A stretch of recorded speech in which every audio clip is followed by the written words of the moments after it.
ये सवाल है माननीय तेजस्वी यादव जी को। सत्ता में रहते हैं, अब डिप्टी सीएम रहते हैं, तो क्या टैक्स आपको भी मिलता है क्या? एक सवाल मेरे तरफ से उनको कहिएगा। अगर वो टैक्स मिलता है, अगर नहीं मिलता है टैक्स, तो सत्ता में रह कर के चुप क्यों रहते हैं? इसका मतलब टैक्स उनको ही मिलता है। अगर ऐसी कोई बात है तो वो भी टैक्स लेते हैं, वो भी उसमें लिप्त हैं, तो पहले अपने गिरबान में झाँक करके देखें। अब देखते हैं बड़ा-बड़ा होर्डिंग लगा हुआ है, अरे तेजस्वी यादव कौन होते हैं सम्मान देने वाले? कौन होते हैं इस तरह के वादे करने वाले? चुनाव का घोषणा पत्र है क्या? आप सरकार में हैं क्या? तो ये सब बच्चा हैं अभी सीखना है उनको। तो वो उनका कहना है कि हम रहते हैं तो कुछ एकदम साफ-सुथरा हो गया सरकार और हम निकल गए हैं तो सरकार बदनाम हो गई। तो अपने पिताजी का जंगल राज के बारे में तो बात करें। नमस्कार, आप देख रहे हैं अमर उजाला। हमारे साथ बिहार सरकार के आईटी मंत्री डॉक्टर संतोष कुमार सुमन जी हैं, जो अमर उजाला के तीखी सवालों का जवाब देने के लिए बिहार में पहली बार आप आईटी मंत्री बने हैं। देखिए, पहली बार हम आईटी मंत्री नहीं बने हैं, इससे पहले भी लोग बने हैं और मेरा सौभाग्य है कि जब हम बने हैं तो उस समय विभाग फ़ोकस में आया है और आज मुझे कहते हुए गर्व की बात है कि बहुत सारे इन्वेस्टर हमारे के यहाँ आए हैं। बहुत सारे लोगों के साथ हम लोग का एमओयू साइन हुआ है, 5-6 कंपनियों के साथ। अभी करीब एक 600 करोड़ से ज़्यादा का हम लोग ने इकरार किया है और आने वाला समय में ये जो सेशन एंड होगा, हम समझते हैं कि 3 से 4 हज़ार करोड़ का निवेश बिहार में होंगे। हमने आईटी पॉलिसी बिहार सरकार ने लाई है। माननीय मुख्यमंत्री जी के निर्देशन में आईटी पॉलिसी में हम सभी जगह जैसे बिजली के क्षेत्र में सब्सिडी देते हैं, रेंटल सब्सिडी देते हैं। कुछ लोग अगर काम करना चाहते हैं तो उनको जो जीएसटी बिहार पहला स्टेट होने जा रहा है जहां हम जीएसटी में भी सब्सिडी देने जा रहे हैं, जीएसटी में भी छूट होना है। तो सब मिला कर के जो हमारी आईटी पॉलिसी 24 है, एक ल्यूब्रिकेटिव पॉलिसी है जिससे निवेशकर्ताओं को यहाँ पर आसान होगा। हम ज़मीन मुहैया कराएँगे उनको, हम बिजली की सुविधा उनको देंगे, उनको जो हमारा बिजली का जो बिल है उसमें हम करेंगे जो ईपीएफ जो कटता है उसमें हम उनको मदद करेंगे, पैसा देंगे। जो लोग 1000 करोड़ से ज़्यादा का निवेश करना चाहते हैं और 100 करोड़ से ज़्यादा निवेश करना चाहते हैं, 1000 लोगों को रोज़गार देना चाहते हैं, उनके लिए हम बैठ कर के उनके हिसाब से योजनाओं को लाएँगे। तो हम समझते हैं कि बिहार इस क्षेत्र में बहुत आगे बढ़ रहा है। आईटी टावर हम बना रहे हैं पौन एकड़ में पटना में और बहुत जगह आईटी पार्क बनने की भी विचार आया है, तो हम मैन्युफैक्चरिंग सेक्टर में भी आ रहे हैं और हम समझते हैं कि और स्टार्टअप भी हमारे यहाँ शुरू होने जा रहा है। तो हम समझते हैं कि ये जो साल है 25 का साल है आईटी का क्षेत्र रहेगा और आईटी में बड़े-बड़े निवेश आएँगे और बिहार के लोगों को रोज़गार मिलेगा और 5 साल के बाद हम इस बात को सोच सकते हैं कि जिस तरह से बेंगलुरु, हैदराबाद और जहाँ-जहाँ जो आईटी हब हो चुका है, बिहार भी उस ओर आगे बढ़ रहा है। इसलिए आगे बढ़ रहा है क्योंकि हमारे बिहार के बच्चे वहाँ जाके काम करते हैं और जब वो उनको सारी चीज़ यहाँ बिहार में मिलेगा तो कोई भी यहाँ आके काम करना चाहेगा और आईटी कंपनियों को भी ये फ़ायदा होता है कि जो बिहार के लोगों को यहाँ ज़्यादा पेड करते हैं, यहाँ के लोगों को उससे कम में भी अगर मिलेगा तो घर में रहना चाहता है। तो हम समझते हैं कि आईटी के लिए एक बूम है। बिहार 25 से शुरुआत होगी और हम समझ 25-30 साल 2030 तक हम समझते हैं कि बिहार अग्रणी राज्य रहेगा आईटी के क्षेत्र में। बिहार में नियोजकों का सम्मेलन हुआ था। क्या चुनाव से पहले कुछ संभावनाएं बनती है? देखिए, निवेशकों का सम्मेलन आईटी कॉन्क्लेव हुआ था और उसी आईटी कॉन्क्लेव में मैंने बोला ना कि 600 करोड़ का करीब का करार हुआ है हमारे आईटी डिपार्टमेंट से। तो वो एक शुरुआत है और बहुत सारी कंपनियां आ रही है, बहुत सारी कंपनियां मिल रही है और इच्छा जाहिर कर रही है। सबसे वन टू वन बात हो रही है। इस साल के अंत तक हम समझते हैं कि 3000 से 4000 करोड़ का निवेश हमारे यहाँ आईटी के क्षेत्र में होगा और अगले 5 साल में ये बहुत ज़्यादा पूरे अगर ग्लोबली अगर सब जगह बात करते हैं तो 1,80,000 करोड़ का निवेश का प्रस्ताव आया है। तो बिहार इस क्षेत्र में भी बहुत आगे बढ़ रहा है। उद्योग उद्योग विभाग हो चाहे और विभाग सब मिलके हम लोग सामंजस्य से काम कर रहे हैं क्योंकि कोई भी आईटी के लोग आते हैं, जो उद्योग विभाग के माध्यम से आते हैं, जो पॉलिसी के तहत फ़ायदे लेना है, वो आईटी विभाग से भी लेना है। तो हम सब सामंजस्य के तहत काम कर रहे हैं और बिहार सरकार माननीय मुख्यमंत्री जी के निर्देशन में बहुत आगे बढ़ रहा है और ये क्षेत्र छूता था, इस क्षेत्र में भी हम लोग बहुत कामयाबी हासिल कर रहे आपदा विभाग भी आपके पास हैं। जी। है। हर साल वज्रपात से कई मौतें होती हैं।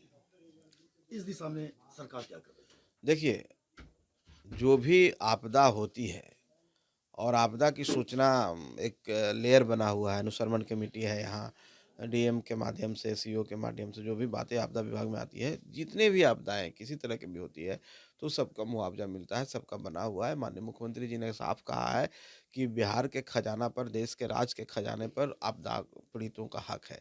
तो आप देखेंगे कि जिस हिसाब से बाढ़ पीड़ित लोग हमारे के यहाँ बाढ़ आता है, तो हम लोग त्वरित कार्रवाई करते हैं, तुरंत उनको घर बसाने के लिए उनको पैसा जो 7,000 रुपया दिया जाता है, वो तुरंत हम लोग ने दिया। कृषि क्षतिपूर्ति हमने दिया, पशु जिनका हुआ नुकसान हुआ, तो हम 1,000 करोड़ से ज़्यादा का राशि का वितरण किया। तो आपदा विभाग में किसी तरह की आपदाएँ होती है, सरकार सक्षम है और समय-समय पर उनको फ़ायदा पहुँचाती है, उनको जो मुआवज़ा मिलता है पीड़ितों को मुआवज़ा देने का काम करती है। नहीं, आपदा आपदा की बात कर रहे हैं तो कोसी बाढ़ के समय कोसी का क्षेत्र बड़ा ही संकट रहता है, लेकिन उसके बाद भी वो संकट बरकरार रहता है। क्या आपके स्तर से बताया जा सकता है कि कोसी के लिए उसके बाद क्या किया जा रहा है, कोसी के क्षेत्र के लिए? देखिए, कोसी का जो क्षेत्र है जब नेपाल सब इलाकों में भारी बारिश होती है, तो वहाँ से पानी छोड़ा जाता है, तो निचली इलाका है, जो कोसी का क्षेत्र आप कह रहे हैं, दरभंगा कहिए, मधुबनी कहिए, जो भी समस्तीपुर, सीतामढ़ी, ऐसे बहुत सारे 12 से 16 जिला हैं हमारे के यहाँ जो इससे पीड़ित हो जाते हैं, खगड़िया तक जाकर के एंड होता है।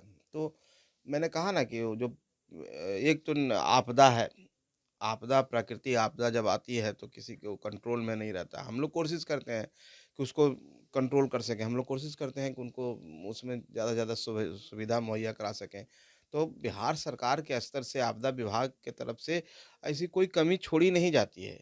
और वो जो बात आप कह रहे हैं कि आपदा आना है, सरकार स्तर पर, इंटरनेशनल स्तर पर दो देशों का मामला है। सरकार स्तर पे बात चल रही है कि हम लोग कैसे इसको कम कर सकते हैं। लेकिन भारी बारिश अगर होगा तो वहाँ भी नेपाल के पास भी मजबूरी होती है, वो बाँध खोल देते हैं, उसका जो द्वार होता है।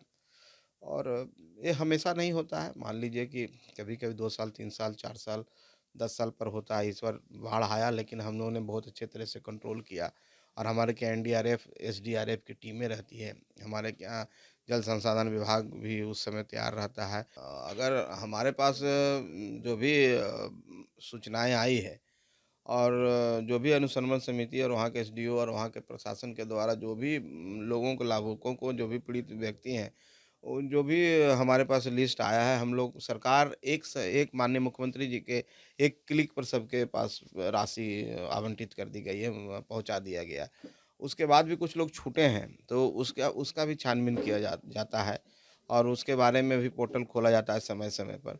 ऐसी कोई बात होगी, अगर ऐसा कोई आपके संज्ञान में नज़र आता है कि बहुत ज़्यादा बाढ़ पीड़ित हैं, चाहे किसी तरह से आपदा पीड़ित हैं, उनको नहीं मिला है, तो आप हमारे संज्ञान में लाएँगे, हम अपने विभाग को कहेंगे, पोर्टल खोल के चाहे वो बात कर के। लेकिन हम लोग समझते हैं कि देखिए कुछ कुछ त्रुटियाँ हो सकता है, 5% लोग छूट सकते हैं, लेकिन विभाग का हमेशा प्रयास रहता है कि ऐसे लोगों को चिन्हित करके फिर से मंगाया जाए और उनको एक-एक व्यक्ति को हम लोग बाढ़ पीड़ितों को मुआवज़ा दें, आपदा पीड़ितों को मुआवज़ा दें। ये सरकार की सोच है और सरकार की पहल भी रहती है। कल्याण विभाग आपने जिद कर ऐसे विभाग लिए, दूसरे विभाग बड़े विभागों में काम करने का मौका मिले, देखिए कोई क्या सहजता से काम कर पा रहे हैं आप? जीद नहीं कह सकते हैं। देखिए माननीय मुख्यमंत्री जी का अपना विशेषाधिकार है कि कौन मंत्री के पास कौन-सा विभाग रहेगा और आप जिस विभाग आपको मिलता है उस विभाग में आपको काम करना है। कल्याण विभाग मेरे पास था, एससी-एसटी कल्याण विभाग था। तो वहाँ भी मैंने काम किया और जो विभाग मुझे मिला है, मैं माननीय मुख्यमंत्री जी को धन्यवाद देता हूँ और हम लोग अपनी पूरी कोशिश करते हैं, अपनी पूरी क्षमता से काम करने का काम करते हैं और कोई विभाग देखिए कोई विभाग को आप रेट नहीं कर सकते हैं, कोई विभाग खराब होता है, कोई विभाग अच्छा होता है। हर विभाग की अपनी खूबसूरती है, हर विभाग में काम करने का स्कोप है, डिपेंड करता है कि आप कैसे उसमें काम करते हैं। इसलिए क्योंकि आप जनता के प्रति उत्तरदायी हैं, आप जनता आपको वोट देती है और आप सरकारें बनती हैं, चाहे माननीय मुख्यमंत्री हों, चाहे मंत्री हों, हम जनता के प्रति उत्तरदायी हैं और जनता के हितों के लिए हम लोग काम करते हैं, बिहार के विकास के लिए काम करते हैं और उसमें सब मिलके कलेक्टिव रिस्पॉन्सिबिलिटी है। विभाग के नाम पर मेरे पास कोई विभाग है लेकिन हम लोग पूरे माननीय मुख्यमंत्री जी के शक्तियों में निहित हैं। उनके ही निर्देशन से काम होता है। तो हर विभाग राज्य के लिए काम करता है, कोई विभाग का कोई मतलब नहीं होता है। हम सिर्फ एक सहयोगी के रूप में माननीय मुख्यमंत्री जी के काम करते हैं और जो भी निर्देशन होता है हम लोग जहाँ भी है, जहाँ पर हैं वहाँ काम कर रहे हैं। काफ़ी चर्चाएं हैं कि विभागों में मंत्रियों का नहीं चलता है, वह अफसरों का चलता है। तो क्या आपको लगा, आप भी जनप्रतिनिधि का चल रहा है, आप मंत्री हैं, आपका चल रहा है या? देखिए ये शब्द गलत है, चल रहा है ना चल रहा है, इस तरह का शब्दों का चयन नहीं है। ये लोकतंत्र है, लोकतंत्र में आप सबको पता है कि 4 पिलर होते हैं, उसमें एक आपका भी अहम रोल है, मीडिया का भी एक रोल है।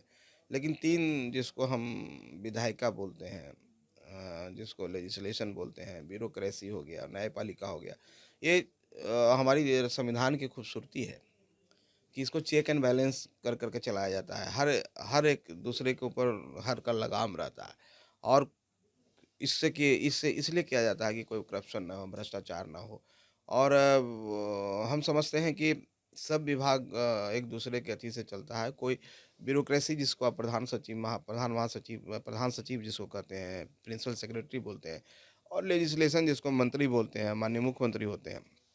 तो ये दोनों के समन्वय से ही विभाग चलता है। ये और नियम से चलता है, रूल से चलता है, रूल ऑफ लॉ जिसको कहते हैं। हर विभाग का हर का अपना नियम है, हर काम करने का एक अपना सेट ऑफ रूल्स तैयार किया गया है। उस रूल के हिसाब से मंत्री भी काम करते हैं, उनके भी अपने लिमिटेशंस होते हैं, प्रधान सचिव होते हैं, उनके भी अपने लिमिटेशंस होते हैं।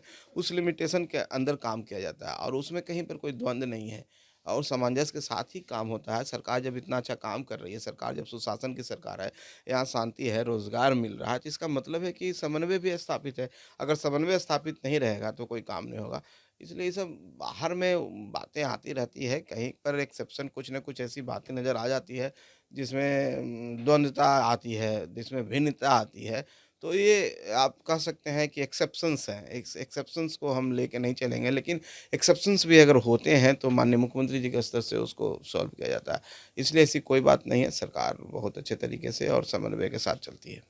तेजस्वी यादव जीके टैक्स की बात कर रहे हैं, कभी बिहार में आरसीपी टैक्स की बात होती थी, क्या सीएम नीतीश कुमार के सामने? अब मेरा एक ही सवाल है माननीय तेजस्वी यादव जी पर कि आप जब माननीय